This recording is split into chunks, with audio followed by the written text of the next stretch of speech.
way, I called a proto-Kabbalist, okay, proto-Kabbalah. Not a Kabbalist, but a proto-Kabbalist, meaning he has certain ways of thinking that later get expressed in the Kabbalah. And if there's one thing about Yehuda Halevi that characterizes all of his thinking, it's the essential difference in things. Okay, what does that mean, the essential difference in things? You have all kinds of categories in Judaism. Okay, categories. You have different kinds of people. You have different kinds of objects. You have different times. You have categories of time. You have a category of time called Shabbat, a category of time called holidays, a category of time called minor holidays like Hanukkah, a category of time called Chol, not sanctified, the regular weekday. These are different categories of time, okay? Normally, in our modern mindset, we tend to think that different categories of time are a result of what we do, okay? If we sanctify the Shabbat, then we make the Shabbat holy. But if the Jewish people had instead picked Wednesday, then Wednesday would have been holy, okay? And that's how we think nowadays. We also think, okay, different kinds of people. Okay, you have Jews and you have non-Jews. What's the difference? We tend to think that a Jew is someone who, I don't know, who there for various reasons might be considered Jewish and does Jewish things. And a non-Jew is someone who for various reasons is not considered Jewish and doesn't necessarily do those Jewish things. But, you know, it's all people, and you could maybe even flip from one to the other. Okay, that's how we tend to think about it in a modern mindset. But that's not necessarily the traditional view. The same thing with holy objects, the same thing with holy places, the land of Israel, Jerusalem, the Temple Mount, the Holy of Holies in the temple. If there's one thing that categorizes Rabbi Yehuda Halevi, and then this is what's proto-Kabbalistic about him, and then characterizes all of the Kabbalah that came later, it's that Rabbi Yehuda Halevi says these things are essential. They're internal, okay? There is something fundamentally holy about the Sabbath day. And even if, God forbid, every single Jew in the world would ignore Shabbat, the Shabbat would still be holy. Okay, the Shabbat is holy in and of itself from the 6 days of creation. A similar thing about Jews and non-Jews. For Rabbi Yehuda Halevi, there is something different about a Jew than a non-Jew. A Jew has some unique ability that non-Jews are not capable of. Okay? And when we learned this, we talked about, was Rabbi Yehuda Halevi a racist or not a racist? It's not the issue now. The issue is the mindset. The mindset is that there's something fundamentally different about something holy than something not holy. A holy day is not the same thing as a non-holy day. A holy object is not the same thing as a non-holy object. A holy person, a Jew or a Kohen, is fundamentally not the same as a person who doesn't share that kind of holiness. And also, we talked about it in terms of purity and impurity. Okay, when someone becomes impure, we would tend to think it's just a legal status. But no, for Rabbi Yehuda Halevi, something fundamentally evil or rotten infects you, okay, when you become impure. The thoughts that I mentioned now, keep them in your head. They're going to be important when we get to Rabbi Shneur Zalman of Liadi. Then we did the Maharal of Prague. In the Maharal of Prague, we saw that things both in the Torah and in Chazal, in the Midrash, are essentially true. It's not a metaphor, it's not an exaggeration. It's absolutely true, and things throughout history happen, says the Maharal, in order to correspond to other things in history. We saw a comparison of the 10 plagues, if you remember, to the 10 declarations of creation when God said, let there be light, or let there be this, or let there be that. That the 10 plagues in their very details were an undoing of creation. Okay, there's nothing accidental, there's nothing exaggerated. There's realities in the world that are only expressed in the Bible and in the works of Chazal. These are realities, these are not just stories. And finally, with Rabbi Moshe Chaim Luzzatto, we saw somebody who took the Kabbalah and tried to make it into a story, or at least into a set of ideas that a normal person like you or me, any of us, can make some sense of. Okay, you talked about God's goodness and where evil comes from, why God created the world, and why there's evil in the world that God created, and how history is a process that God decrees from the very beginning. These things are also reflections of prime Kabbalistic ideas. So that's a review of what we did so far in order to prepare us for the leap that we're about to do today. If you can see my cursor on the screen, I hope you can. If you can see where my cursor is moving. Today we're jumping from classical Kabbalah to Chassidut. Okay? Personally, I would say that it's really not as much of a jump as some people think it is. Okay? Chassidut is Kabbalah. It takes Kabbalah in a certain direction. Tonight we'll begin to experience what that direction is. But when you read Chassidut, when you hear Chassidut, you're hearing Kabbalah. Okay? You're hearing a certain way that the Kabbalah began to be used in the 18th century. Also, in order to understand what we're going to do tonight, we have to mention the Hasidim versus the Mitnagdim, or to make this sound more normal, it's the Misnagdim. Okay? What's the Hitnaged? No? All you Hebrew experts? To be against, to the contrary, opposition. Oh, Yeah, to be contrary, to be against, to oppose.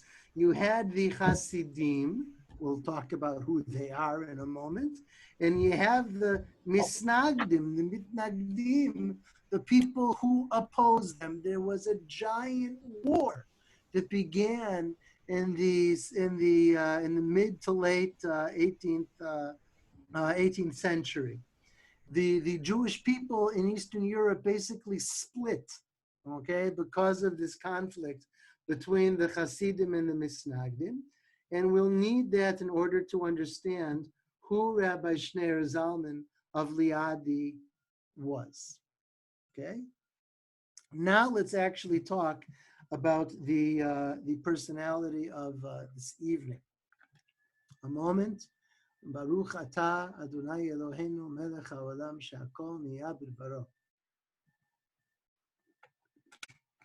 If we were sitting in class, you wouldn't have had to hit the space bar to say Amen. All right. Now, who was Rabbi? Thanks. Okay. Who was Rabbi Shneur Zalman of Liadi? He had a whole bunch of different names, first of all. His real name was Shneur Zalman. That's what his parents called him when he was born. But he's called a number of different things since then. One of his names, I'll write the names, okay? I'll give you the names. One of his names is the Alter Rebbe. What's the Alter Rebbe? The old rabbi. The old rabbi. Who's the old rabbi? Don't tell me Rabbi Shneur Zalman of Liadi. Who do you use Alter Rebbe for? Like the high rabbi. Elijah? What? Elijah? I can't hear you. Elijah is actually not called the Alter Rebbe. No. Okay, you use it for someone who lived in relatively recent generations. The Alter Rebbe is a term that Hasidim use for the first Rebbe. Okay, let's say you have Gur Hasidim. So there's been a bunch of Rebbes of Gur right down to this day. Okay, the Alter Rebbe would be the first Rebbe, number one. And here we're dealing with a group of Hasidim called Lubavitch, who called themselves Habad. All of us are familiar with them because you can't go through life and completely avoid them, even if you wanted to. So everyone's familiar, has at least heard of Chabad. And Rabbi Shneur Zalman of Liadi was the Alter Rebbe of Chabad, the first Rebbe. Does anyone know how many Rebbes Chabad has had? I think it's 7. The answer, yep, you hit the jackpot. The magic number is 7. And they decided to stop after 7 for whatever reasons you might want to suggest. That's because they don't believe the last one really died. They don't believe he can be replaced? No, they don't believe some of them don't believe he really died. Yeah, you can't replace him if he's not really dead. So maybe it's because he's not really dead. Maybe it's because he was just irreplaceable. And maybe it was for a different reason. There may have been an internal Chabad tradition that there would be only 7 Rebbes. Okay, that's at least a claim that they make, that the tradition was from the very beginning, that there would only be 7 Rebbes. In any case, this class is not devoted to the last and late Rebbe. It's devoted to the first one, who nobody tried to make into the Mashiach, and who was very well accepted. That's what we're going to begin with. He was very well accepted, even outside of Chabad circles, and even outside of Hasidic circles. That's going to be one of the first things we're going to do, following the names and the works. Besides Alter Rebbe, he is also called the Baal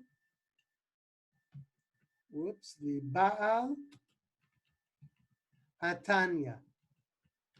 Anybody have any idea what Baal Hatanya means?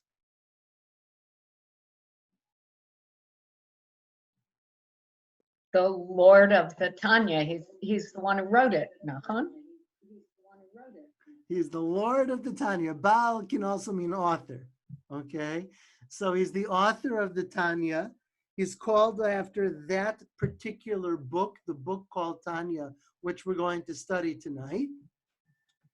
And in order to get a better sense for his names, we need to know the works that he wrote. Okay, he has 3 main works. His 3 main works are the Tanya, which is Hasidus or mysticism or philosophy, however you want to call it. Okay, you have the Shulchan Aruch, Harav,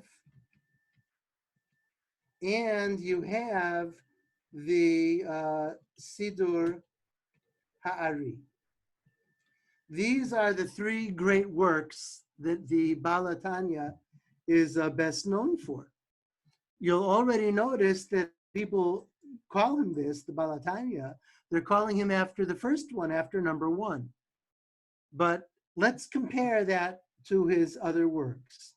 The Tanya that we're going to meet tonight is a very important Hasidic work. It's justifiably called the Bible of Chabad Hasidim. Okay, it's the Torah Shebichav, the written Torah of the Chabad Hasidim. It's the basis for Chabad philosophy. He also wrote a book called the Shulchan Aruch, the set table. Does that confuse anybody? Yes. Joseph Caro. Also already Shulchan It Aruch. should confuse some people. Yeah, didn't somebody else write the Shulchan Aruch? Yeah, Joseph Caro. Who wrote the Shulchan Aruch? Rabbi Yosef Karo. Anyone know when he lived? Where did he live? Where did he live and when did he live? In I think- Tzfat. He lived, what? In Tzfat. What? Yes, he lived in Sfat in the 16th century. Okay? In other words, he lived at the height of the development of the classical Kabbalah. He lived in roughly the same era as the Maharal of Prague and Rabbi Moshe Chaim Lutzato. Rabbi Shneur, Rav Yosef Karo was a great halachist and a great classical Kabbalist. He wasn't a chassid, and he wrote the Shulchan Aruch.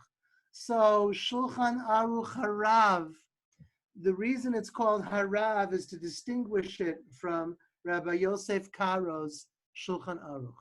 What the Balatanya did, what Rabbi Shneur Zalman of Liadi did, is he rewrote major parts of the Shulchan Aruch. The first part of the Shulchan Aruch of Rabbi Yosef Karo is called Orach Chaim, the way of life, which is about daily life and Sabbath and festivals. It's the most well-used part of the Shulchan Aruch. Rabbi Shneur Zalman of Liadi, the first Rebbe of Habad, did a rewrite of that part of the Shulchan Aruch, and also a condensed version of other parts of the Shulchan Aruch. Now, in order to do something like that, in order to write a new and improved version of the Shulchan Aruch, you cannot be just stam some Hasidic Rebbe. You have to be an extraordinary Torah scholar to rewrite the Shulchan Aruch.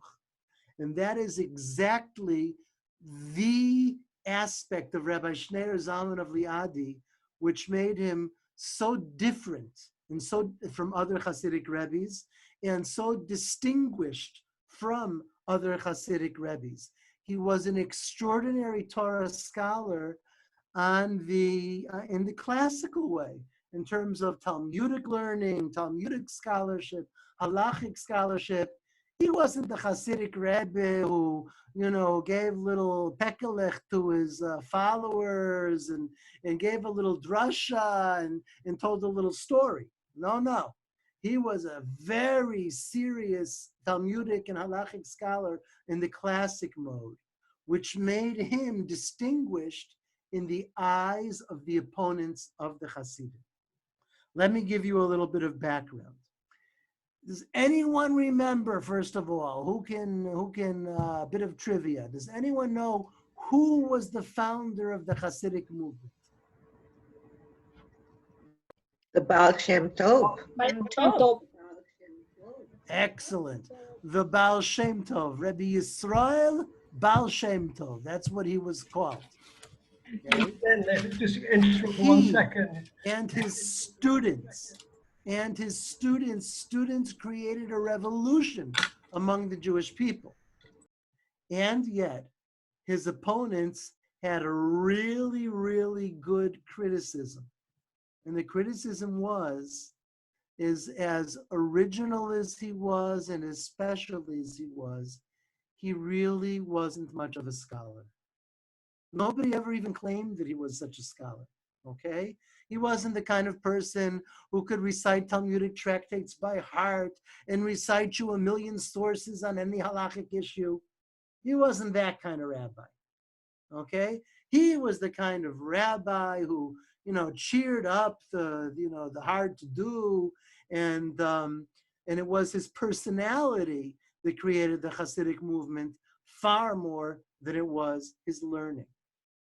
Now, some of his students were better scholars, okay? His main student was known as Rabbi Dovber of Mezrich, the Maggid of Mezrich. But notice that he's called the Maggid. The Maggid is a person who goes from town to town and tells stories and gives sermons and maybe exhortations, okay? He was a scholar, but he also wasn't known for his scholarship. The Maggid of Mezrich was the teacher of most of the first Hasidic Rebbes. In other words, when you think about the various Hasidic movements that we're all familiar with, okay, the original Rebbes of these movements, most of them were students of the Maggid of Mezrich, meaning they're students of the student of the Baal Shem Tov. I hope that wasn't too confusing. The Baal Shem Tov is the teacher, the Maggid of Mezrich is the student, and the Maggid of Mezrich had many students who were the ones who created Hasidic dynasties all over the Jewish world. Is that what I said, or is anybody confused? I hope it was clear. Certainly, I've just had an email from Habad, the weekly email, so they must know something. Does it talk about the Maggid of Mezrich? I've not looked at it, but I just saw it came the week. Yeah, I got it today too, and I haven't read it. It cannot be an accident. Not a chance. Okay, so the students of the Maggid of Mezrich created Hasidic dynasties.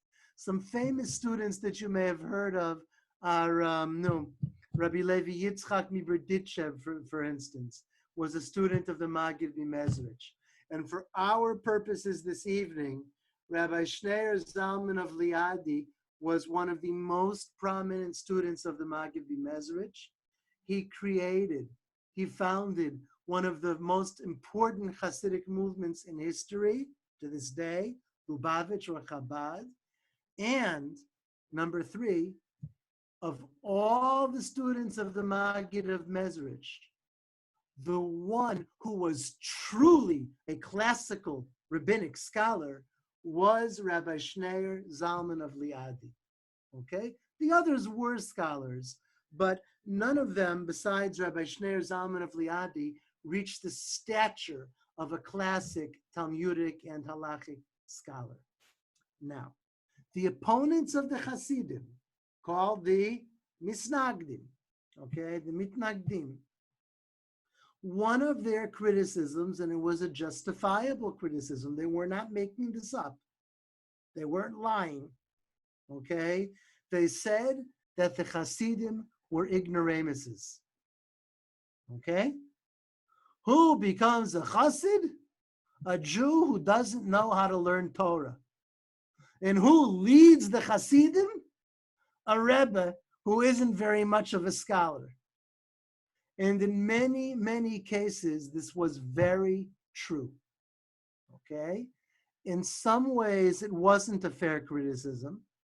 It wasn't unfair because it was untrue. It was true. But in some ways, it was unfair because the scholars of the time, the serious scholars of the time, well, they hung out with other scholars. And they had all their highfalutin discussions in Jewish learning, and they didn't pay any attention to the unlearned Jews, okay? So the Hasidim came around and said, somebody has to pay attention to the average Jew. Somebody has to give meaning to their lives and give them hope and give them leadership and give them strength. And the Torah scholars aren't doing that. So if the Torah scholars aren't doing that, we'll do that. That's the reason why the criticism wasn't totally fair. But the criticism was fair in the sense that the Hasidim in general and the Hasidic Rebbes included were not the greatest of scholars. The sterling exception to the rule was Rabbi Shneur Zalman of Liadi, who was one of the most prominent Talmudists in the world, okay, in the late 18th century. Someone had a question, I heard, or a comment? Yeah, wasn't it the Baal Shem Tov's idea that you didn't need to know how to read, be literate in order to reach God? You could do it with dancing and singing and being joyful. Your question is, what about it? No, it's just a what comment. about it? Okay, meaning, okay, what about it? The claim was that that you can reach God even if you are not learned, or even if you're not capable of being learned. But is reaching God the only thing? If you are capable of being learned, should you just hang around and hear these sometimes rather stupid, okay, Hasidic vorts, instead of learning something more serious, if you are capable of it? Okay, that was the criticism. Okay, the criticism is that any movement with Jewish meaning has to include scholarship. And when it came to Habad, the criticism was never valid, because the Habad, from the very beginning of Habad, from the very first Rebbe, was known as the Hasidic movement of the learned Hasidim, of the intelligent Hasidim, of the Hasidim who were led by extraordinary Torah scholars, and the Hasidim themselves were also Torah scholars. Rabbi Yisrael Baal Shem Tov in the Maggid of Mezrich, the Torah learning was something that was important to them too. It's just that they said that those who are not capable or those who are not ready need also to have meaning. Okay, but there was no denial that the Torah learning wasn't important. Now I wrote here Hasidim versus Misnagdim, Rabbi Shneur Zalman of Liadi versus Rabbi Chaim of Volozhin. Okay, who are these two people? We've been talking about Rabbi Shneur Zalman of Liadi. Okay, and as his I don't want to call it, it's true to say his opponent, but his I don't know, his opposite, we'll call it, okay, was Rabbi Chaim of Volozhin. Rabbi Chaim of Volozhin was a contemporary. He was a student of the Vilna Gaon, the great opponent of the Hasidic movement. His student was Rabbi Chaim of Volozhin. Rabbi Chaim of Volozhin founded the first modern yeshiva in Volozhin, the town of Volozhin in Russia. Most of the great yeshivot in the world today are descendants of Volozhin. If people have heard of Mir, of Ponevezh, of Telshe, of Telz, of Chavetz Chaim, of what's the other one I'm trying to think of? Whatever. There's a number of famous yeshivot in the world today that are descendants of the yeshiva of Rabbi Chaim of Volozhin. These aren't Hasidic yeshivot. What happened is this. What happened is that Rabbi Shneur Zalman of Liadi on the one side and Rabbi Chaim of Volozhin on the other side each wrote what might be called a modern Bible. Okay? Rabbi Shneur Zalman of Liadi wrote a book called the Tanya, which literally is the Bible of Chabad. Okay, that's where the idea of Chabad is supposed to come from. And Rabbi Chaim of Volozhin wrote a book called Nefesh HaChaim. It's named after himself. Okay, the soul of Chaim, which is a book that promotes the mitnagdik philosophy as opposed to the Hasidic philosophy. If you go into any Chabad house in the world, you'll always find what book? The Tanya. If you go into any non-Hasidic yeshiva in the world where people wear black hats, okay, you will always find a copy of Rabbi Chaim of Volozhin's book, Nefesh HaChaim, okay? Each one of these is an ideological program. One is the ideological program for Chabad. The other is the ideological program of the opponents of Chabad, okay, who created an opposite model. And they were talking to each other. Rabbi Chaim of Volozhin's book is a response to the Tanya. Okay, this was all, in other words, perpetrated by Rabbi Shneur Zalman of Liadi. So again, he has three works. The first is the Tanya. The second is the Shulchan Aruch, which is a very important book of halachic scholarship, which is consulted to this very day, not just by Chabad Hasidim. And the last one is Sidur Ha'ari. The Rabbi Shneur Zalman of Liadi found that the Siddur of the Hasidim was a big balagan. It was a big mishmash. It was a big chulant, okay? It was a chulant of different versions. It wasn't a clean text, okay? What happened basically is this, is that Jews in Europe for centuries followed a prayer text called Ashkenaz, okay? That's the prayer text that you'll find on the bookshelves in the entrance to Kihilat HaKerem. It's all based on Ashkenaz. But the Hasidim, like I told you in the very beginning, Hasidut comes from Kabbalah.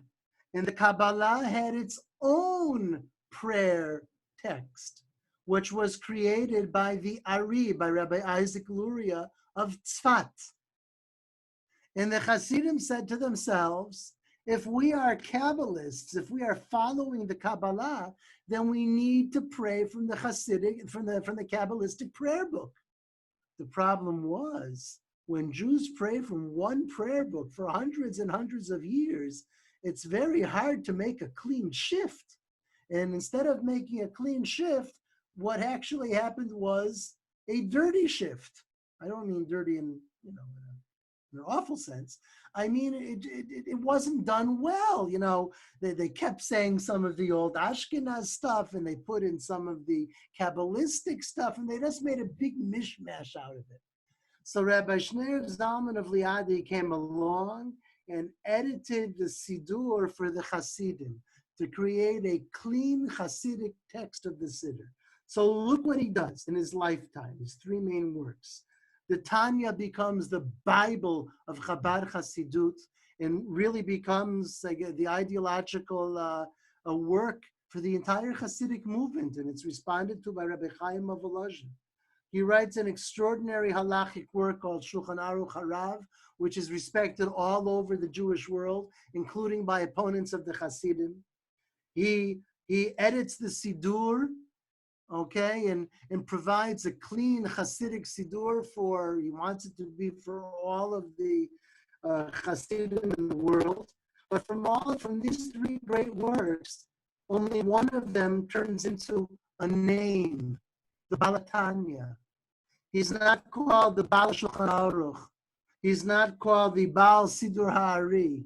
He's called the Balatanya because the deepest thing that he did was create the ideological basis in writing for the Hasidic movement. And that's the text we're going to do tonight. Before that, however, we're going to listen to something. Okay, I'm going to play for you a short video clip. It's about 3 minutes. Okay, and it's about a famous story that's told of the meeting or the almost meeting between the Alter Rebbe, Rabbi Shneur Zalman of Liadi, and the Vilna Gaon, the leader of the Hasidim with the leader of the Misnagdim. Okay? The story is by none other than the teacher of my teachers, Rabbi Joseph Ber Soloveitchik of Yeshiva University. He was very, very close to Chabad. he often told the story that he grew up in a very scholarly family, the Soloveitchik family, where Talmudic learning was second to none, and the learning was intense from childhood. And the story that he tells is that when he was around 5 years old, his father looked for a melamed to teach his son to read Chumash with Rashi, to get his son started in Torah study. And his father happened to find a Chabadnik. His teacher, when he was like 5 years old, was a Chabadnik. So what did the Chabadnik do? Well, he didn't exactly listen to his employer, okay? Instead of teaching his son Chumash and Rashi or whatever he was supposed to teach him, he taught him Tanya, okay? He had a Tanya teacher when he was a little boy. And Rav Soloveitchik used to say that that's what saved his soul, okay? He didn't become a Chabad chassid, right? He never became a Chabadnik or a chassid at all. But he said that had I only grown up with my family's learning, I would have been dry and I wouldn't have had a soul, okay? And what gave me a deeper emotional experience of Judaism was the Tanya that I learned with my teacher when I was 5 years old. And ever since then, throughout his lifetime, Rabbi Yosef Dov Soloveitchik had a close relationship to Habad. When the seventh Rebbe came to New York in the 1940s or 50s, I don't remember, they sometimes met personally, and he always spoke in positive terms about Chabad and about his fondness for Chabad. And that will appear now in the clip that you're about to listen to. Midreshet HaKerem English, I sent you the link here. Okay, I'll let the link load and I'll explain what the link is. I'll give you a little bit of background so that you'll be able to understand it more clearly. Okay. An encounter with the Alter Rebbe, here it is. Okay, this is from the Chabad website. The guy who's speaking, whose picture you see here, is a fellow named Rabbi Yehuda Leib Shapiro. And in order to understand the story, it simply goes like this. There's a big Chabad house in Boston. There has been for many decades. I once visited there. And I think there still is. But Boston was known as the city of Rabbi Yosef Dov Soloveitchik of Yeshiva University, the teacher of my teachers. He lived in Boston. Boston was his home. Throughout the many years that he taught at Yeshiva University, he would travel by train from Boston to New York at the beginning of the week. He would teach a number of days, and then he would take the train home for Shabbat. But he always lived in Boston. The clip that you're about to see is where the Chabad House of Boston, okay, invited Rabbi Yosef Dov Soloveitchik to a Farbrengen. A Farbrengen is a Hasidic meeting where people get together and sing songs and eat and tell Divrei Torah. So the guest at this Farbrengen was the outstanding Talmudist Rabbi Yosef Dov Soloveitchik. And the man whose picture you see was at this Farbrengen, and he retells the story that Rabbi Yosef Dov Soloveitchik told at the Chabad house in Boston many decades ago. The story that he is going to tell is a famous story. It's a story that's known throughout the traditional Jewish world. Both Hasidim tell it and Misnagdim tell it, okay? But the Hasidim usually, when they tell it, although he doesn't say it, they usually say the following. They usually say that if the story had ended differently, the Mashiach would have come. Okay? Listen to the story, pay attention to its ending, okay? And think about what could have been done differently at the end, which would have made the Mashiach come. Thankfully, there's subtitles for this, because even though he's speaking in English, he mixes in Hebrew words and even mixes in Yiddish, okay? But it's all translated. Follow it the best you can. Okay, is everyone ready? So I'm gonna go. Play video.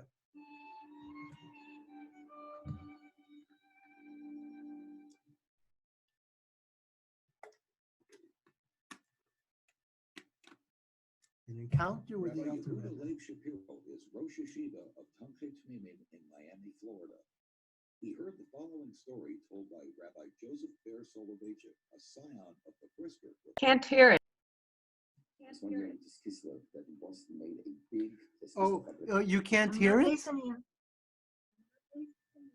No, very Wait, soft. You know what I'll do? That's You need funny. to I turn the thought you could volume up. share a screen that you can. There should be a volume button on the video itself.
We can't hear you, Avi.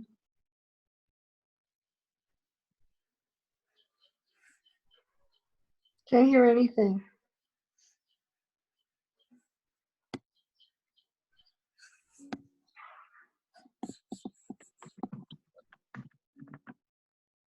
We see that you're talking, but we can't hear you, Avi. I can't hear. I don't even see that Avi is talking. I don't, Mouth is moving. well, I don't see him. Now, do you So hear why me? don't we Now we open? Yes, now I hear you. Yes. Now We not Now can you open hear the me? link that you sent us. Open the link that you sent us. Okay, I'll have to open it again. I don't know why my microphone's. Oh, I see. Now I fixed it. I fixed it. Do you hear me now? Yes. Do you hear me now? Yes, we hear you. Yes. Yes. Yes. Okay. Yes. Now you should be able to hear the video. I'll share the video again. Hold on. Try and put the video on full screen. Share on full screen. That's what I'm gonna do. Hold on. Screen share. Okay, and I'll put the video on full screen. Yikes. Bottom right corner. Okay, tell me if you can hear. No. Yes. Can you hear? Yeah. Yes. Yes, okay. okay. Yes, okay.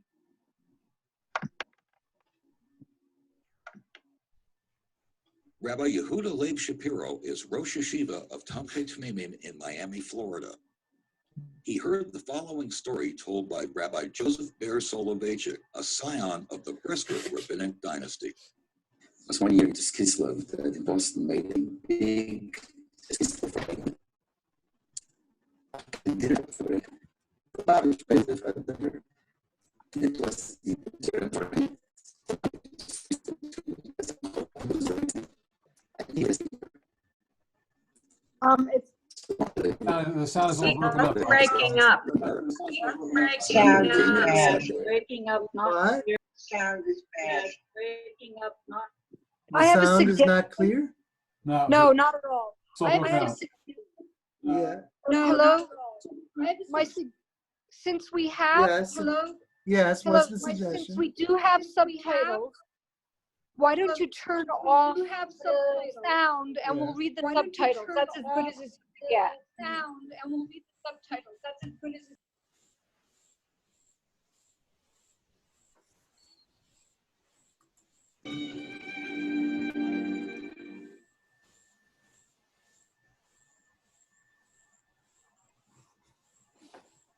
Rabbi Yehuda Leib Shapiro is Rosh Yeshiva of Talmud Tamim in Miami, Florida. He heard the following story told by Rabbi Joseph Ber Solovech, a scion of the Brisker dynasty. big vereniging. Academic vereniging.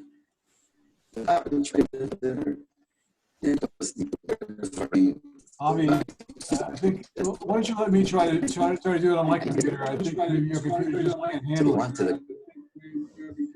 can't handle it. Okay. Okay, you have the link. Maybe you can Yeah, do let it. me open Okay. the link here and see if I can, Try it. give us a second. I have to open it from here. Where is it? English.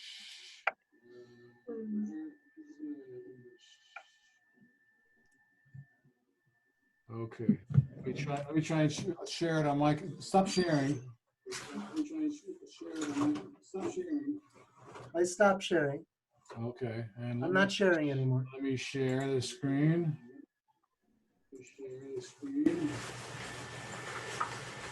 Okay, let's see. Are we sharing? Are you getting it from mine?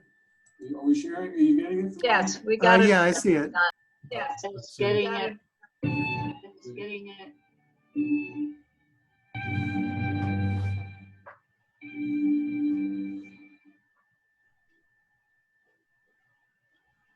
Rabbi Yehuda Leib Shapiro is Rosh Yeshiva of Talmud Tamim, Miami, Florida. He heard the following story told by Rabbi Joseph Ber Solovech, a scion of the Brisker.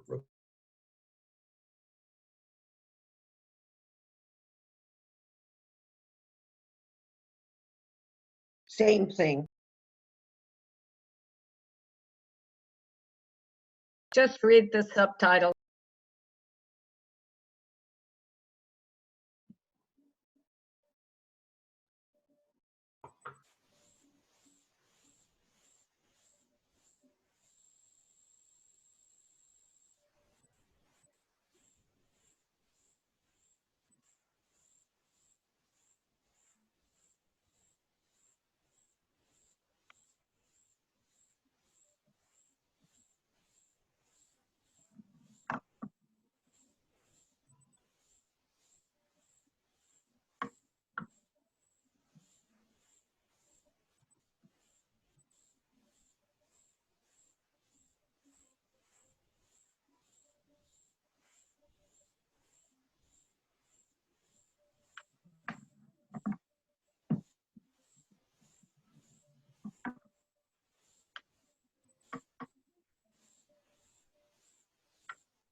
Okay, it's more fun listening to him than reading the subtitles. That is too funny, though. Eh, That is too funny, though. Okay. I don't know if everyone was able to follow it so well. The classic story is that at the height of the war between the Hasidim and the Misnagdim, Rabbi Shneur Zalman of Liadi, along with somebody else very important, and in the yeshiva tradition, it was Rabbi Levi Yitzchak of Berditchev. They went together to Vilna to speak to the Vilna Gaon, to try to create communication, build a bridge, make peace. Okay? So they come to Vilna, and they don't know where he lives. They don't live in Vilna. And since they don't know where he lives, they ask where he lives. They ask his address. And when they ask for his address, they ask for just a second. My screen is a little messed up. Hold on. Participants, here we are. They ask for his, where does the chassid live? And that might sound funny, okay? You have to remember that the word chassid means a very unique, special, saintly person, okay? Everyone in town knows that that's where the saint lives. That's where the chassid lives. Very few people in earlier generations were called chassid. You never had a movement of thousands and thousands of chassidim. A chassid was somebody rare, maybe one in a town or one in a country, okay? And the very meaning of the word chassid changed with the Hasidic movement. It became something mass. So they came to Vilna, the two of them, and asked, where does the chassid live? They're directed to his house, and they knock on his door, and through the door, he sees the Balatanya, Rabbi Shneur Zalman of Liadi. And what a wondrous, wondrous person, the holiness, whatever. And he doesn't open the door. He doesn't meet with them. And in the end, they have to turn aside, turn their backs, and go home. He never met with them. The Hasidic version of this is that had the Vilna Gaon opened the door, the Mashiach would have come and the whole world would be different. That's the Hasidic story. Of course, according to the Hasidic story, as the fellow in the video clip told it, what would have happened to the Vilna Gaon? The Vilna Gaon would have not only given up his objections to the Hasidim, he would have become a Hasid. And he was, in his version, too afraid of that happening. Okay? What the story illustrates for our purposes is that the Balatanya, Rabbi Shneur Zalman of Liadi, is the alter ego of the Vilna Gaon. Okay? He represents everything that the Vilna Gaon opposed, but he was a powerful enemy. Had he been a regular chassid or even a regular Hasidic Rebbe, he wouldn't have been such a powerful challenge because he wouldn't have been such a powerful scholar. But to have a Hasidic Rebbe who's also one of the greatest scholars of his generation, that made for a dangerous enemy, and that's what made Rabbi Shneur Zalman of Liadi such a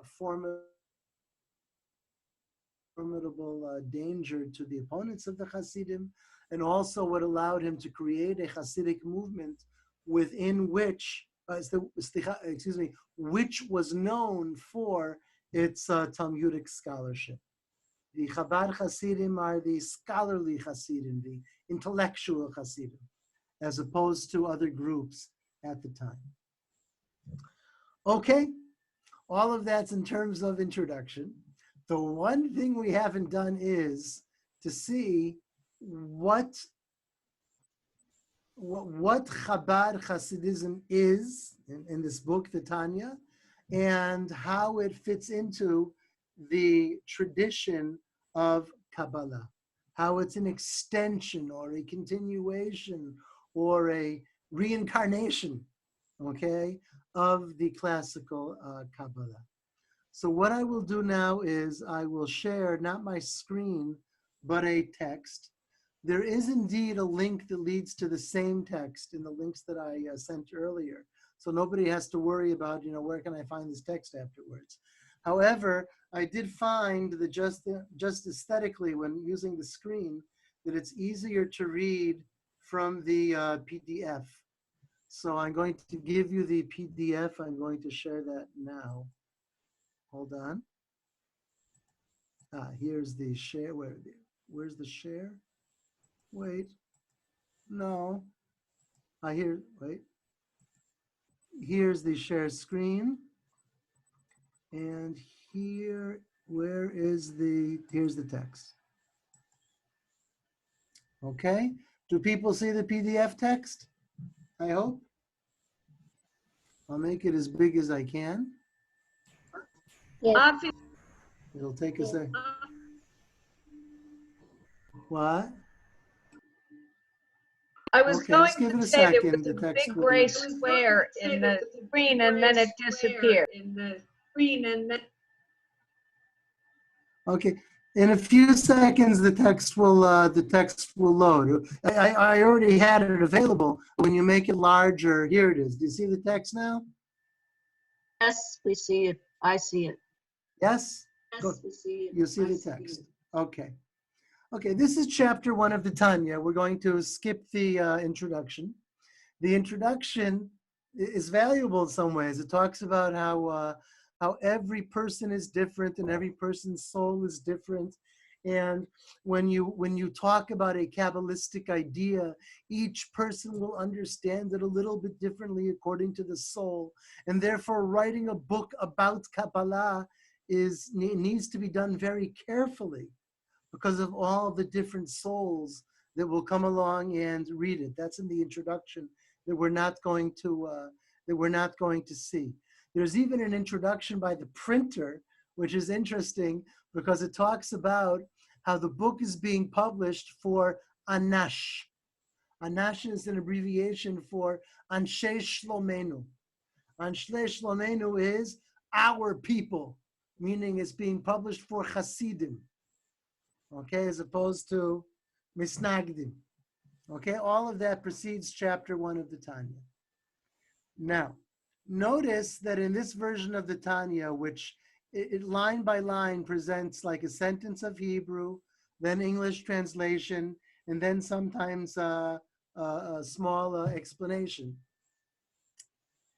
Notice that in the margin, there are dates, okay? 22 Kislev, or depending on the calendar year, 24 Kislev. What are these dates?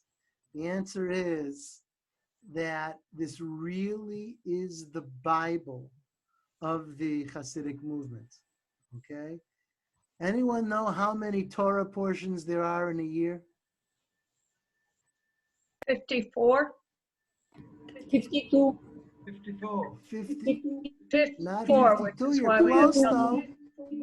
54, very nice. There are 54 Torah portions, okay? The Tanya has, at least the formal part of the Tanya, has an introduction and 53 chapters, a total of 54, meaning he planned it out so that one chapter would be read each week, and the book would be reviewed by a Chassid every single year, okay? And there's Hasidim who even subdivided the chapters so that every single day there would be a paragraph to be read, okay? Now, if anyone is familiar with Chabad books, and it's easy to be familiar with Chabad books because they try to give them to everyone who will take them, okay? One of the books that Chabad likes to pass out and distribute is not just the Tanya proper, but a book called Chatat. Chet, Tav, Tav, okay? My wife had one on the shelf until recently she tried to clear her bookshelves. Okay, what is Chatat? Chatat is Chumash, the 5 books of the Torah, Tehillim, the book of Psalms, and Tanya, okay? And the Chumash we read through in a year. The Tehillim, the Psalms, is divided into either 7 parts for the days of the week or 30 parts for the days of the month. And the Tanya is divided also into a yearly cycle. So they print these books called Chatat, and they print them in a small format so that a chassid can keep it in his pocket or in his briefcase. And when he's on, he can keep up with these 3 things: Torah, Psalms, and Tanya every single day of his life. Okay? And in that sense, the Tanya really is the Bible of Chabad. Okay? It's like reading the Torah. Like you read the Torah, you read the Tanya. Okay. It's also the Bible of Chabad in that it's designed to be the book in which all of the wisdom of Chabad is contained. Now, what is the wisdom of Chabad? You know that most Hasidic movements are named after towns.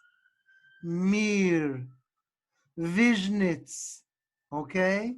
These are towns that the Hasidic group originated in.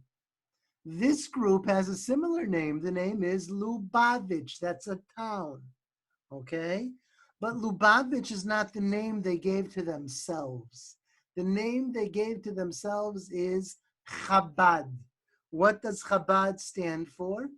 It stands for Chokhmah, wisdom, Bina, understanding, and Da'at, knowledge.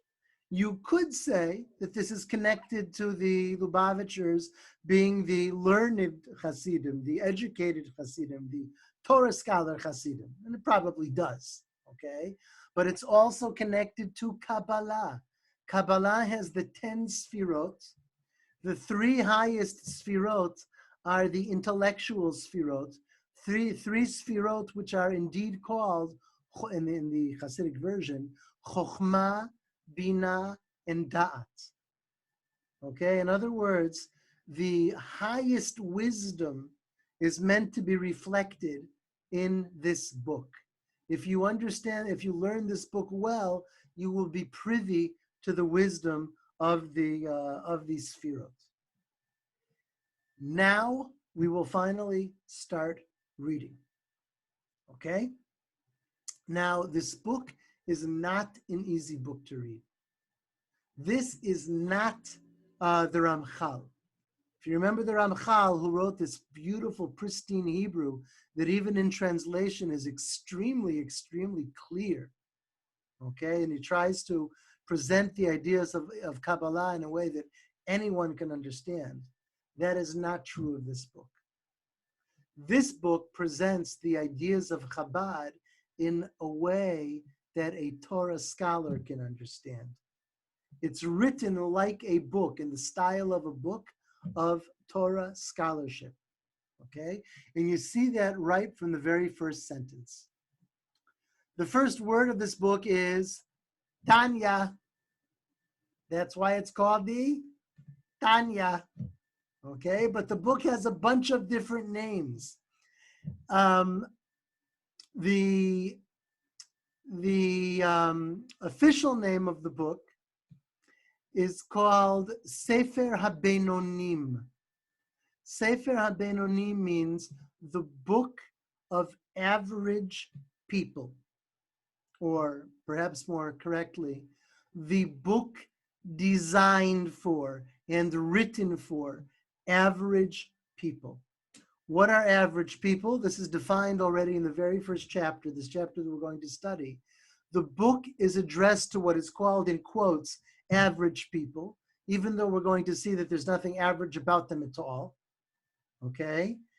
As opposed to the righteous or the wicked, okay? This will come up in the text that we read, that the Talmud talks about the righteous and the wicked and the people in the middle, Benoni, okay? This book is addressed to the people in the middle. That's the topic of the book. So its author called it Sefer HaBenonim. The title that actually appears on the title page is Likutei Amarim, Collected Sayings. Collected Sayings is a very modest title. The author is basically saying that I have nothing new in this book. I have nothing original in this book. I'm just collecting things that other people have said, quoting things that other people have said. Okay? And that's true. This is an eclectic book that collects quotations, but what it does with those quotations is very unique and very original. So on the title page, it says Likutei Amarim. It also says on the title page, Tanya, which is simply the first word of the book. And it is also truly called, in other words, the title that reflects its substance is Sefer HaBeinonim, the book addressed to the people in the middle, between righteous and wicked. Okay? Now, the first word of the book, Tanya, means we have learned. Tanya is the word that the Talmud uses when it quotes a baraita, when it quotes a Tanaitic source, a source from the time of the Mishnah, that was not included in the Mishnah. Okay, this is a very technical thing. You have quotations from the Mishnah, they're quoted with one word.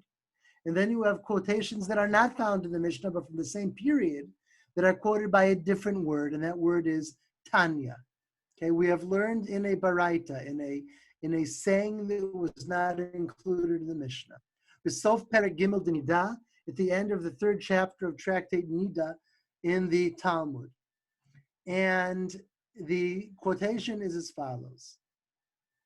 An oath is administered to him. Be righteous and be. The whole world tells you that you are righteous. Regard yourself as wicked. Okay? Be righteous, but regard yourself as wicked. Before I roll down the text, let's play with this ourselves. First of all, before reading this text, and I'd like to hear a bunch of replies to this, okay? What do the words righteous or wicked mean to you? Who is righteous and who is wicked? What makes a person righteous or makes a person wicked? What would you have thought before tonight? Go ahead. For me, righteous is a person that seeks Hashem and do His will. And wicked would be the opposite, the one that wants to do his own ways, paths, and doesn't care about spiritual things. Okay, you're saying two things, I think. I think this is Simcha speaking from the voice. You're saying seeks God, that's a motivation or a goal, and does God's will. And the opposite of that is the evil person who does not seek God, does not seek spiritual things, and does not seek to do God's will. Did I understand you well? Correct. They are more interested in pursuing the flesh or the material desires and things. Less spiritual and more this worldly. Okay. Yes. Other ideas? Other people? Maybe I can say. Yes. Maybe a right person. Maybe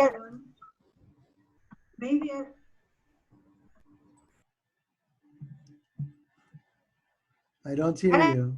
maybe person can be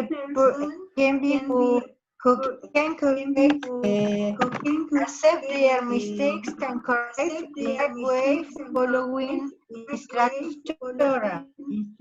of what teach about to the way of God. And an person who who see he's doing things and doesn't mind because has no sense of real sense life and the others. Okay, okay. It was somewhat hard to hear you. I don't know about anybody else, but I had a terrible echo of that. I didn't understand a thing. Yeah, it was hard Oh, to a lot of, hear. everybody has an echo. Excuse me, I have to break Okay. in just for a moment. Avi, I need to break in for a moment. Yes. I have to go down to Carmel to pick up my son, who I haven't seen for 2 months. And I may not be back before we Okay. Oh, close the wow. class. So when the class closes, please stop the recording. You can stop the recording, okay? If I don't get back in time. Okay. All right? But I'm going to be listening on the way down, but Yes. I may lose contact here and there. Keep going. Okay. Thank you, Don. I'm going to keep going. Okay. Let's all keep going. All right. Yeah, it was a little bit hard to hear Elsa's. If anyone else wants to speak, please do so. I would think in the most simplistic terms, it would be people who follow the mitzvot versus people who don't. Okay. You know, a lot of times we think about it just in terms of numbers. A person who does a lot of good deeds versus a person who does a lot of bad deeds. I think a lot of people think that way. This chapter is going to examine whether these ideas or whether these definitions are correct. Okay? The Talmud says, be righteous and not wicked. Even if the whole world tells you that you are righteous, regard yourself as wicked. Why should a person regard himself or herself as wicked? Yeah. Because nobody's perfect, that there's always room for improvement. If you see yourself as righteous, you won't try to improve. Yeah, a big barrier to being righteous is being self-righteous. If you think you're righteous, then there's no way to really get there, and you're never going to be righteous. The Talmud perhaps is saying, think that you're wicked, and then you'll want to become better. Okay. Can I say something? All right. Yes, please. The other thing that I was thinking is that if we consider ourselves wicked, we would have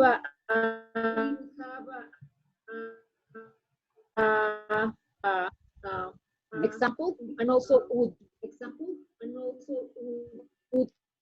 keep us being humble and thankful.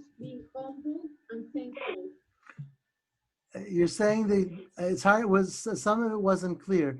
You're saying that if you think you're wicked, you'll be humble and thankful?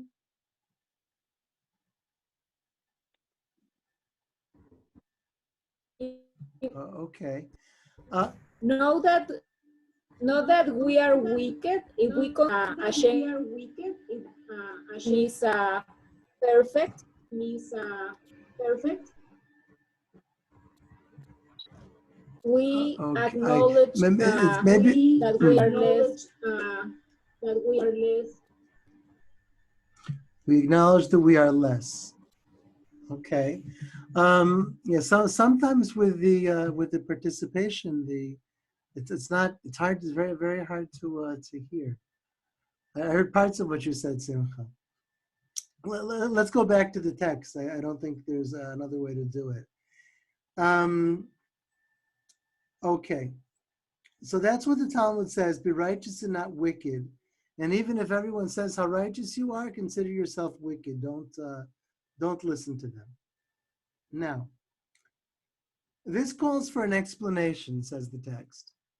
For we have learned in the Mishnah, okay? What he's going to do here is propose a contradiction between two sources. One source says that a person should consider himself or herself wicked, and the other source will say the opposite. The Mishnah says be not wicked in your own estimation. One source says, consider yourself wicked. The other source says, be not wicked in your own estimation. And the reason for that is clear. A person who thinks that I'm wicked, it feels awful. There's no joy. There's no hope when you think of yourself like that. So thinking of yourself wicked instead of being a mechanism for improvement, it can be something that can just draw you down into depression, and you'll never become anything. You'll never be able to leave that. And that, by the way, is what Hasidus, the original Hasidus, was about. It was taking people who might even have been thought of as wicked by the elite of the generation and saying, no, you're not wicked. You have goodness in you, and there are jewels in your deeds and things like that. Okay. Then he asks a further question. Furthermore, that's what I just said, excuse me. If a person considers himself wicked, he will be grieved at heart and depressed, and will not be able to serve God joyfully and with a contented heart. There's a mitzvah to serve God with joy, and Hasidut emphasized serving God with joy. And so asks Rabbi Shneur Zalman of Liadi, how can the Talmud tell us to consider ourselves wicked if in that way there will be no joy left?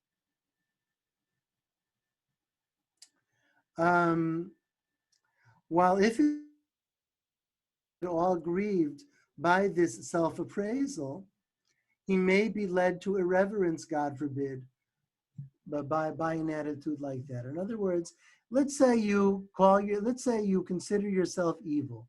There's only two things that can lead to. Either it will lead you to depression, like I said before, or it will lead you to say, ugh, who cares already? I'm wicked and that's who I am. So I'm just gonna enjoy it, and I'm just gonna live that way, and I'm just gonna be that because that's who I am. Okay, and it will lead to irreverence. He'll make light of the terrible things that he does. So at this stage in the first chapter of the Tanya, we're left with a question. We have two contradictory sources, one which says that a person should consider himself wicked, the other which says, do not be wicked in your own estimation. And the first source doesn't seem to make sense because it will not lead to the worship of God. It will either lead to depression or it will lead to a life of wickedness. One or the other. Before we go on, I just want to mention a personal thing. The chapter that we're reading now, I first read it. It was either in 9th or 10th grade when my family took a trip to Boston, and we stayed in the Boston Habad house, and there was a Tanya in the room that they rented us. Okay? And I was in yeshiva, and I was able to make some sense of it. And that was the first time I ever saw this text. However, he says, this is going to be the answer to the questions that have been posed, or the beginning of the answer. The above matter should be understood as following: that we find in the Talmud 5 distinct types of people. Okay, the Talmud lists 5 grades, not 3, not just righteous, wicked, and the Beinonim, the people in the middle, but 5. What are the 5? A righteous man who prospers, and a righteous man who suffers. A wicked man who prospers, and a wicked man who suffers. That's 4. Righteous who prospers, righteous who suffers. Wicked who prospers, wicked who suffers. And in the middle of all of them, the Benoni, the person in the middle. Okay? Now, who are these people? Why do you have not just the righteous, but some righteous prosper, some righteous suffer, some wicked prosper, and some wicked suffer? The Talmud explains, the righteous man who prospers is the consummate tzaddik. He's perfectly righteous. He has no sin. Whereas the righteous man who suffers is the imperfect tzaddik. He's righteous, but not completely. And that, in some way, is what leads to his suffering. Okay? Perhaps he's being punished for his small sins so that he will enjoy a place in the world to come. Perhaps it's that his imperfections cause him pain. Okay? The explanation I just gave, okay, is the more common explanation, that when the righteous suffer, it's a blessing from God, because if the righteous suffers, then the righteous is cleansed of all his sins in this world, and then enjoys perfection in the world to come. However, he's going to do something different. What we saw up till now was a classic rabbinic text. You quote a Mishnaic source. You quote a Mishnaic source which disagrees with it. You show the contradiction and you ask a question about one of the sources. And then you try to bring something in that will help explain it. Okay?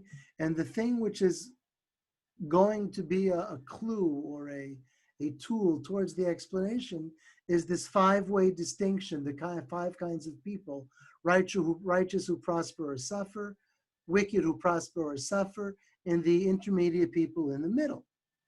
All of that is Talmudic so far. Then he brings a Talmudic explanation of the righteous who prosper and the righteous who suffer. Okay, that's also a Talmudic explanation. It's quoted from the Talmud. But now he's going to do something which in classic Talmudic works is not done. He's going to explain them based on the Zohar, the classic text of the Kabbalah. The Raya Mehemna is an addition. It's kind of like an appendix to the Zohar.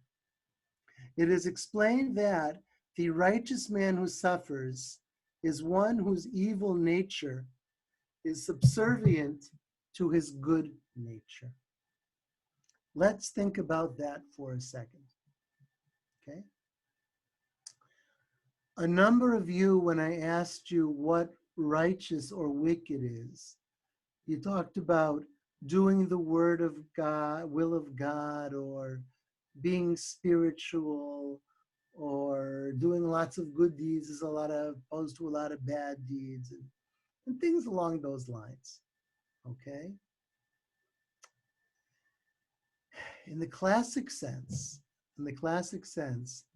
the most righteous person in the world is the person who has inclination, but overcomes it. Okay? You know, we're all human beings, and we have all kinds of drives, powerful drives within us. And a human being with powerful drives who takes those drives and makes them subservient to the good inclination or the will of God or what have you, that's the classic definition of a righteous person. Okay, precisely because the evil inclination is so powerful and you have overcome it, okay, that makes you all the more righteous. We saw something similar to this when we studied Maimonides' 8 chapters. Maimonides posited the philosophical good versus the Torah's good. The Torah's good is that you do good even if sometimes you want to do bad. That's what makes you righteous. Whereas the philosophical good is that you've trained your drives to only want good. And Maimonides posited those as two opposite ideals. Okay? Here we're seeing somewhat of the same thing. He talks about the righteous who prosper versus the righteous who don't prosper. The righteous who don't prosper are those whose evil, the righteous man who suffers is one whose evil is subservient to his good nature. In other words, believe it or not, it's more similar to the Aristotelian view. Okay? This is a righteous person who conquers the evil inclination, but the evil inclination is still there. Okay? That's a righteous person who suffers. Okay? In the explanation here, the righteous tzaddik who prospers is a tzaddik in whom there is only good, the evil within him having already been transformed to good. The tzaddik who suffers is a tzaddik of lower stature, one who still harbors some evil. Okay? He gives a long explanation of this. Okay? Now, he's going to quote another section of the Talmud. In the Gemara of Brachot, it is stated that the righteous are judged by their good nature, and the wicked are judged by their evil nature. And intermediate men are judged by both the good and evil nature. Now we're really getting to the guts of this thing. Okay? Judged here is used in the sense of making decisions. Okay? The decisions for the righteous are made by the good nature. The decisions for the wicked are made by the evil nature. The decisions for the middle people are made by both natures. Okay? When I was planning this class, I found another clip that I decided not to show. I decided I'd just talk about it. And it turns out that was a good idea because we saw the clips didn't work too well. The clip showed, what the clip showed, it's a Habad clip, a 2-minute Habad clip. It's animated, okay? It has this poor fellow who's like in the middle of a ping pong board, okay? He's just standing there. And on either side are these two guys who are dressed like with glasses and hats and long robes, kind of like spies or something, okay? And what these two guys do is, this one will take a step back, and then this one will take a step back, and that will make the table tilt like this. And this one will tilt it this way. And the guy, he's always sliding this way or this way or this way or this way. And like these two sides are torturing him, okay? He tries to stand, but he's always falling and sliding this way and then sliding that way and this way and that way, as each of them tilts the table a little more this way, a little more that way, by taking a step forward or taking a step backwards. That's a Habad video, an animated video, which is designed to portray the Benoni, the intermediate person that is being talked about in this chapter. The intermediate person is a person who is always being tortured by conflict. He's always sliding in two different directions, back and forth. Okay? There's no peace. Whereas the righteous person is a person for whom the decisions have been made. The good nature rules.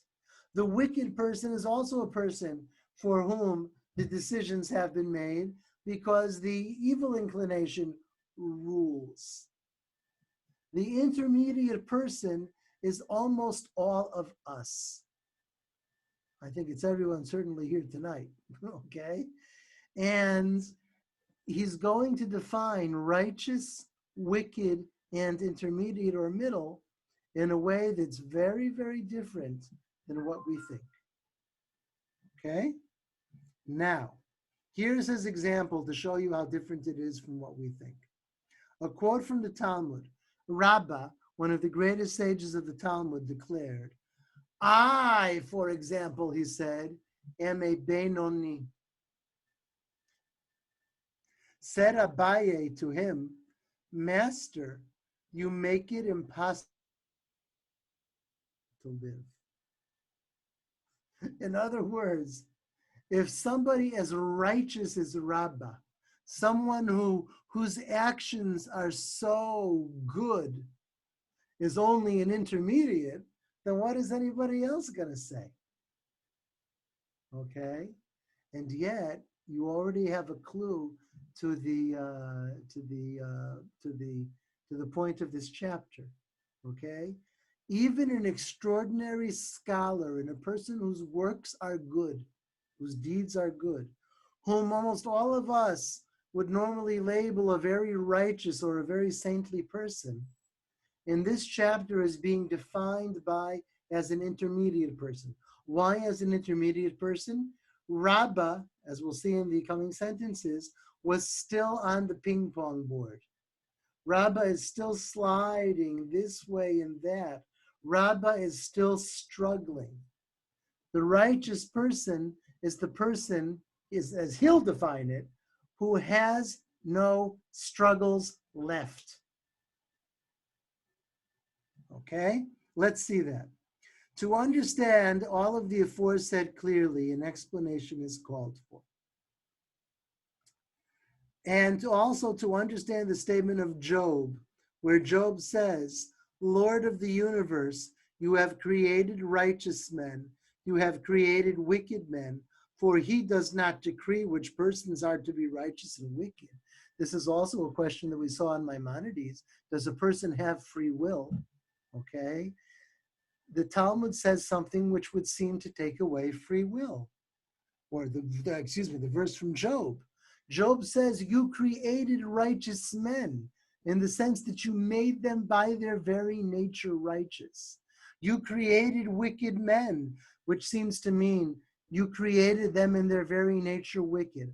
How could that be, he asks, if God does not decree which persons are to be righteous or wicked? We must also understand the essential nature and rank of the Benoni. So we have lots of questions. Okay? He is certainly not half virtuous and half sinful. For if this were so, how could Rabbah err in classing himself as a Benoni? Think about it. When you think of a good person is someone who mostly does what's good, right? You'd expect this person to generally behave very nicely. I'm not talking about a saint. I'm talking about someone you know as a good person. So your expectation is that normally this person will act in a nice way, in a good way. Does this person sometimes blow it? Does this person sometimes lose his temper or get tempted to do something which isn't entirely honest? Yeah, well, sometimes, okay? But most of the time, this person does good things, okay? The way we often think about it is with scales, right? You know, the scales of judgment on Yom Kippur. So if there's more weight on the good scale, you're righteous. If there's more weight on the bad scale, you're wicked. And if the scale is balanced, you're Benoni. Says Rebbe Shneur Zalman of Liadi in the Tanya, how could Rabbah be a Benoni? You're saying Rabbah is a person who's about half and half? Half of what he does is bad? How could that possibly be? That cannot be what Benoni means. When it is known about Rabbah that his mouth never ceased studying the Torah, so much so that even the angel of death had no dominion over Rabbah. If I'm not mistaken, I didn't look this one up. If I'm not mistaken, this is the very famous Purim story from the Talmud that if I remember correctly, Abaye killed Rabbah on Purim. He killed him. Okay, I hope I'm not mixing this up with another person. But I think it was Abaye killed Rabbah on Purim and then resurrected him. Okay? So most people read that on Purim, okay? Because he was like drunk and he killed him and then he resurrected him. Most people read that as a Purim story and don't take it literally, okay?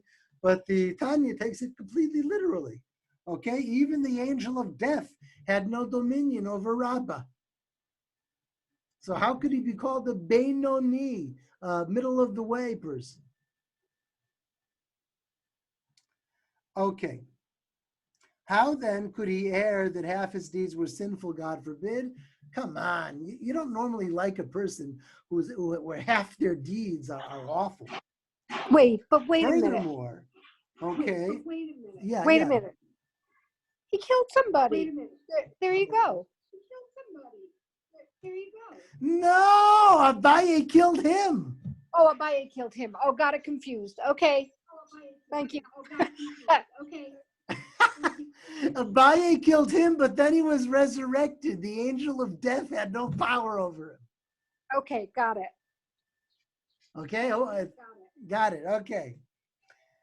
Okay, furthermore. I think that's who most people really like, are the people who are charming and they're generally doing good things, but there's a bit of a rascal in them. That's the politicians that we put into office. So you need to have some rascal in you to be liked, you're saying.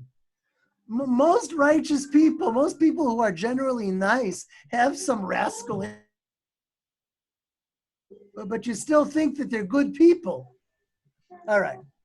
He says, furthermore, a Benoni, for at the time one sins, he is deemed completely wicked.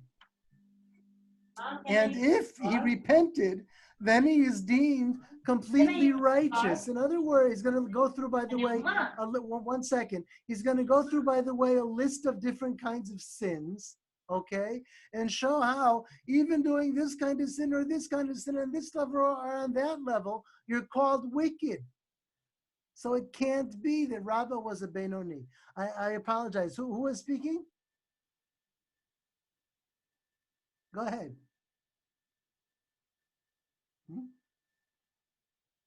Okay, whoever that was, I apologize. Please press your space bar and talk. Okay. Okay. Even he who violates a minor prohibition of the rabbis is termed wicked, as it is stated in the Yevamot and in Nida. Moreover, even he who does not sin, but has the opportunity to forewarn somebody else against sinning and fails to do so is termed wicked. And all the more so, he who neglects any positive law which he is able to fulfill. For instance, he who is able to study Torah and does not do so, to whom the sages have applied the verse, because he has despised the word of the law, the Torah, that soul shall be utterly cut off. It is thus plain that such a person is called wicked, more so than he who violates the prohibition of the sages. This being so, we must conclude that the Benoni is not guilty even of the sin of neglecting to study the Torah, and this is why Rabbah mistook himself for a Benoni. Okay, let's sum up the conclusion thus far. You have righteous people, in fact, two kinds. You have wicked people, in fact, two kinds, and you have Benoni. Who is a wicked person? A wicked person is someone who even neglects one positive commandment, who even neglects to study the Torah, or who even neglects to warn somebody else about not committing a crime. If you sin, you are wicked. So in that case, who is the Benoni? Who is the guy in the middle?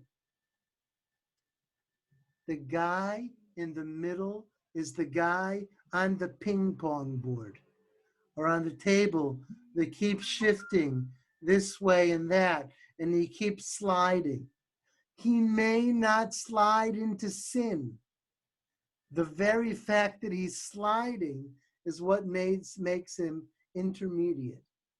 In simple terms, a person who doesn't sin, but has the tendency, but even feels a pull towards sin, is intermediate. Okay? In other words, the person we would normally call righteous for Rabbi Shneur Zalman of Liadi is intermediate. Okay. Now, there's a note here that we're not going to do. Go back to the text. As for the well-known saying that one whose deeds and misdeeds are equally balanced is called the Benoni, while he who has a majority of virtues is called the Tzaddik, that's the scales that we talked about, that's the simple understanding, this is only a borrowed name. That's not really what it means.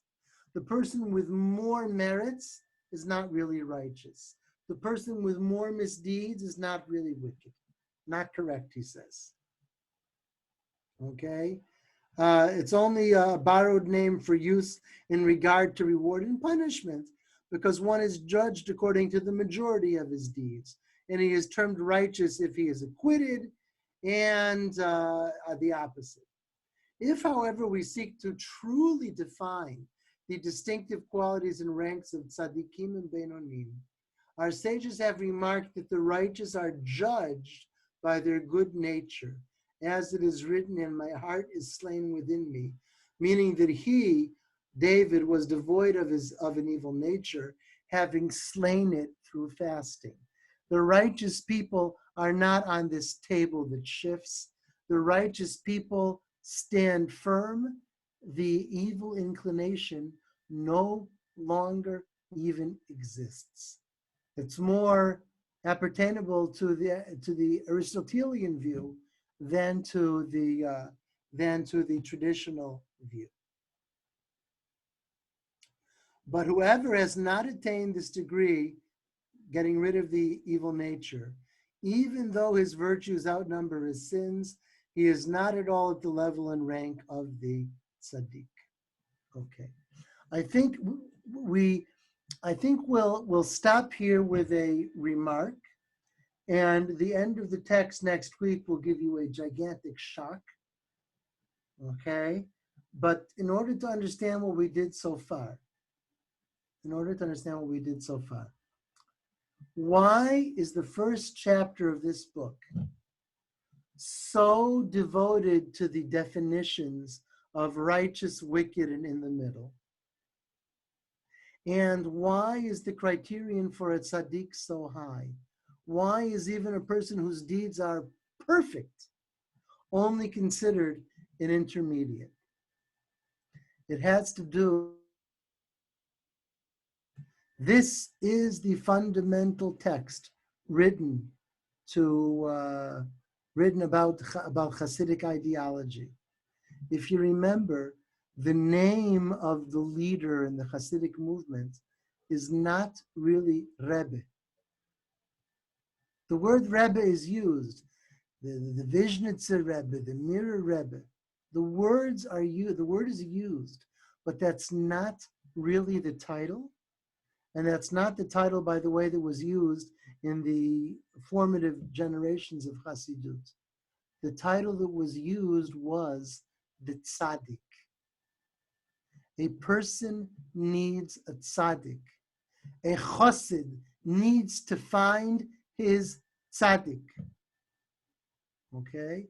And what's being done here in this chapter, and we haven't yet seen the conclusion, is to show that the vast majority of Jews in the world, even the ones who look like they're totally righteous, they're all in the category of just regular Jews, intermediate, middle of the way Jews.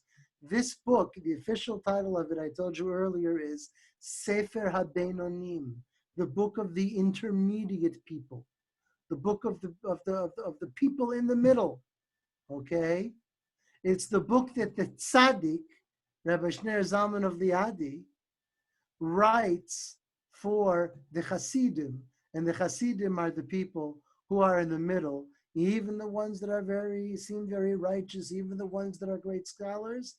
They're all in one category then they're all differentiated from the tzaddik, who has a special station and a special task that is not shared by others. Okay, and that task is what creates the tradition of the Hasidic movement. Okay, questions, ladies and gentlemen, so far? Hello. Yeah, is this all inferred from the 3 books on Rosh Hashanah that when we get judged? At the middle, the righteous, the wicked, and it was in the middle. That's exactly what he was talking about in the final sentences. Okay, that's the colloquial use. Righteous in judgment, being acquitted, or wicked in judgment, being convicted because of the weights of the scales, or intermediate because the scales have balanced. He calls that the colloquial usage of the term, but it's not the usage of the term in the formal way that he's trying to define it based on the Talmudic passages. He's going to define it in a different way. And how do we know who's been acquitted? And how do we know who's been acquitted? How do we know who's been acquitted? Well, the question, you can get away without answering it in this chapter because this chapter is not about being convicted or acquitted. Nonetheless, in the traditional sense, you can know over the course of the year. Okay? You see what judgment was given to you by what you go through. Okay? Other questions? Okay. The surprise waiting for you next week is, what does this whole thing have to do with Rabbi Yehuda Halevi? Rabbi Yehuda Halevi, who said that Jews and non-Jews have different natures. Okay? That's going to come into play in a very powerful way towards the end of this chapter, which we will get to next week. We've already done the majority of the chapter. And then we'll sample other parts of the Tanya.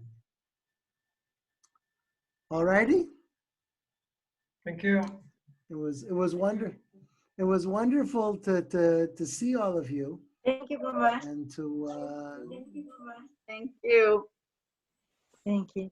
Thank you. Wonderful to you're see you very again. welcome. Thank you. Wonderful. Yes, indeed. Thank you. Pleasure to be back again. Thank you very much. And to hear your voices. You're welcome. Oh, before you go, one suggestion. Well, one suggestion. This happened to me also earlier in the morning. A group of people tried to get together, and there were all these technical problems. It's really, really worthwhile. Somebody shut off their microphone. It's really, really worthwhile buying a good microphone. You can order it online, okay? And then you have less disturbance. The people from Mexico, especially Elsa and Simcha, it was very hard to hear sometimes when you spoke. And so check out your microphone in the meantime, and then maybe we can have more interaction for the next class. Avi, there also are times when Zoom produces echoes and times when it doesn't. And it's hard